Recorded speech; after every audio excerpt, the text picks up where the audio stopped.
मोहतरम भाई ने सवाल किया है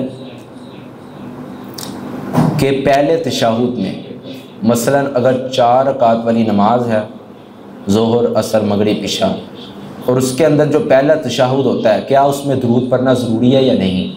क्योंकि जो अहनाफ हैं उनका मौक़िफ़ ये है कि पहले तशहुद के अंदर जिसने दुरूद पढ़ लिया उस पर सजदा साहब लाजिम होगा, उस पर सजदा साहब लाजिम होगा।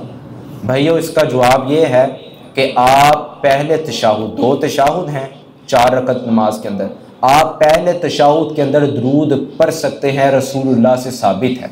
सुनन निसाई शरीफ के अंदर रिवायत है, अम्मा जी आयशा रज़ियल्लाहु ताला अन्हा बयान करती हैं कि रसूलुल्लाह सल्लल्लाहु अलैहि वसल्लम ने रात की नमाज वितर 9 रकतें पढ़ी, 9 रकतों के अंदर आपने 2 तशहुद किए, 8वीं रकत के अंदर आप बैठ गए, आपने अत्तहियातु लिल्लाह भी पढ़ी, अशहदु अल्लाह भी पढ़ा, और आपने दुरूद भी पढ़ा, और आपने दुआ भी की। दुआ करके फिर आप उठ गए, सलाम नहीं फेरा, फिर आप उठ गए, आपने 9वीं रकत को मुकम्मल किया और 9वीं रकत के बाद आपने सलाम फेरा। यानी 9 रकतों के अंदर रसूलुल्लाह ने 2 तशहुद किए। पहले तशहुद के अंदर सुनन निसाई की रिवायत है, रसूलुल्लाह सल्लल्लाहु अलैहि वसल्लम ने दुरूद पढ़ा था। तो आप दुरूद पहले तशहुद के अंदर पढ़ सकते हैं। अगर कोई नहीं भी पढ़ता तो कोई हरज नहीं है, अगर कोई पढ़ लेता है तो बहुत अच्छी बात है।